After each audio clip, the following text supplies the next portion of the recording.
Bitcoin, mata uang digital yang pertama banget ada. Apa beneran ya bisa sampai ke harga fantastis $150.000 di tahun 2025 nanti?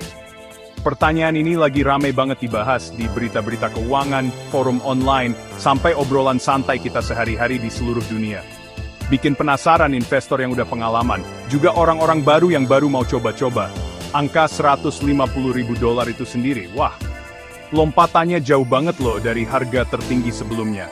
Ini nunjukin potensi untung yang gede banget, tapi juga ada kemungkinan harganya bakal naik turun drastis. Nah, buat tahu target ini beneran bisa kejadian, atau cuma angan-angan aja, kita perlu lihat baik-baik banyak faktor nih. Kita harus lihat sejarahnya, cara kerjanya yang unik, sama situasi dunia sekarang ini. Penjelasan kali ini tujuannya biar kita semua jadi lebih ngerti soal topik yang seru ini. Kita bakal bahas hal-hal apa aja yang bisa bikin harga Bitcoin meroket setinggi itu. Tapi, kita juga bakal jujur ngomongin risiko-risiko besar yang bisa bikin kenaikan harga itu gagal. Anggap aja, ini perjalanan kita buat ngertiin naik turunnya harga Bitcoin. Kita di sini nggak ngasih saran keuangan ya. Tapi, kita mau kasih kalian informasi dan berbagai sudut pandang, biar kalian bisa paham alasan-alasan dari berbagai pihak. Dunia kripto ini kan emang seringkali rumit ya. Tujuan kita sih, supaya topik ini jadi gampang dimengerti sama banyak orang, pakai bahasa yang sederhana aja. Sekarang ini tanggal 30 Mei tahun 2025. Bitcoin tahun ini udah nunjukin kekuatan yang luar biasa loh. Makanya, obrolan soal arah Bitcoin ke depannya jadi makin penting sekarang. Kita sekarang ini kayak lagi di persimpangan jalan yang menarik nih. Kita lihat pencapaian Bitcoin baru-baru ini, sambil lihat juga target-targetnya yang tinggi ke depan. Apa tahun 2025 bakal jadi tahun kenaikan harga Bitcoin paling dahsyat sepanjang sejarahnya? Atau jangan-jangan ada tekanan-tekanan tersembunyi yang bisa bikin harganya turun drastis, atau bahkan anjlok. Nah, pertanyaan-pertanyaan ini yang bakal kita cari jawabannya bareng-bareng, biar kita punya pandangan yang seimbang dan jelas soal apa yang bakal terjadi sama Bitcoin ke depannya. Pembahasan ini bakal ngebimbing kalian lewat beberapa bagian penting. Kita mulai dulu dengan gimana sih kinerja Bitcoin di masa lalu. Terus, kita bakal ungkap sepenting apa sih kejadian kayak halving itu. Kita juga bakal lihat apa kata para ahli dan kenapa mereka bilang begitu. Yang penting juga, kita bakal sorot bahaya-bahaya apa aja yang perlu dipertimbangkan sama semua penggemar dan investor Bitcoin. Perjalanan Bitcoin dari dulu emang selalu penuh dengan naik turun yang drastis. Kayaknya tahun 2025 ini juga bakal gitu deh. Yuk, kita mulai penjelajahan soal masa depan Bitcoin ini, sambil kita timbang-timbang antara semangat yang optimis banget sama sikap hati-hati yang juga penting. Bitcoin itu muncul tahun 2009, lahir dari ide yang dibikin sama orang misterius, namanya Satoshi Nakamoto. Dulu banget, pas awal-awal, ini tuh proyek yang gak banyak orang tahu, cuma segelintir ahli kripto sama penggemar teknologi aja yang ngerti. Nilainya? Wah, bisa dibilang 0, sekian. Banyak orang bingung, apa sih gunanya duit yang bentuknya cuma digital begini? Transaksi-transaksi awal juga cuma buat coba-coba, seringnya buat beli barang sepele kayak pizza. Nah, awal yang sederhana banget ini, justru bikin kenaikannya sekarang jadi makin luar biasa. Awalnya sih pelan tapi pasti, dikit-dikit mulai dikenal di komunitas-komunitas online tertentu. Konsep mata uang yang gak dipegang pemerintah atau bank, itu bener-bener ide baru yang keren banget.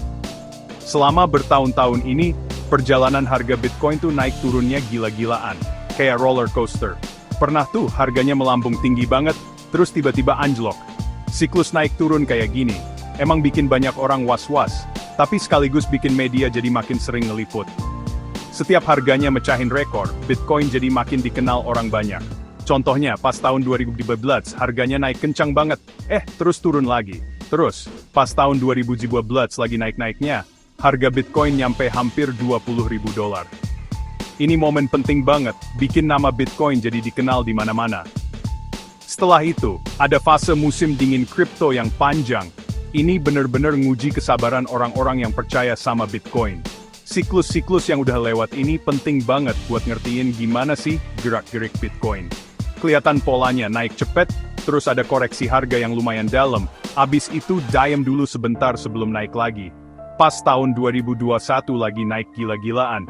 Bitcoin nyampe hampir $69.000.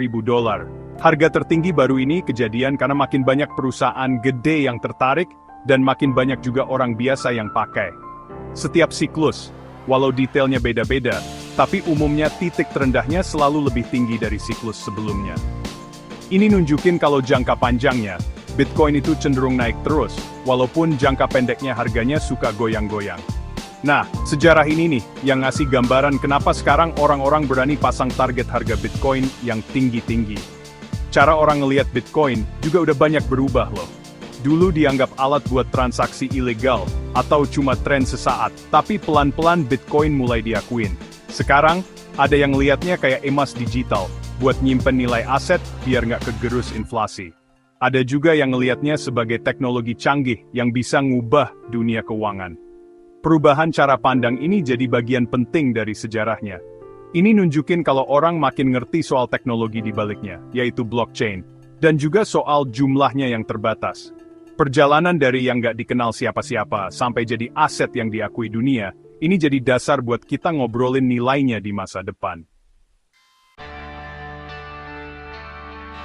Nah, salah satu hal paling unik dan sering banget diomongin soal Bitcoin itu, namanya halving. Ngertiin soal halving ini penting banget, biar kita paham kenapa harga Bitcoin bisa naik turun. Gampangnya gini, halving itu artinya jumlah Bitcoin baru yang dibuat sengaja dikurangin, dan ini udah diatur dari sananya. Kejadian ini muncul kira-kira setiap 4 tahun sekali, atau setiap 210.000 blok selesai ditambang. Dulu, pas Bitcoin baru muncul, para penambang itu dapat 50 Bitcoin loh, setiap berhasil nambahin satu blok transaksi ke blockchain. Hadiah ini nih, yang bikin para penambang semangat buat jagain jaringan Bitcoin biar aman. Nah, halving ini motong hadiah tadi, jadi setengahnya. Halving pertama itu kejadiannya bulan November 2012. Hadiah buat penambang langsung turun dari 50 BTC per blok, jadi 25 BTC. Terus, halving kedua, ada di bulan Juli 2019, hadiahnya jadi 12,5 BTC. Halving ketiga kejadian di Mei 2020, hadiahnya turun lagi jadi 6,25 BTC.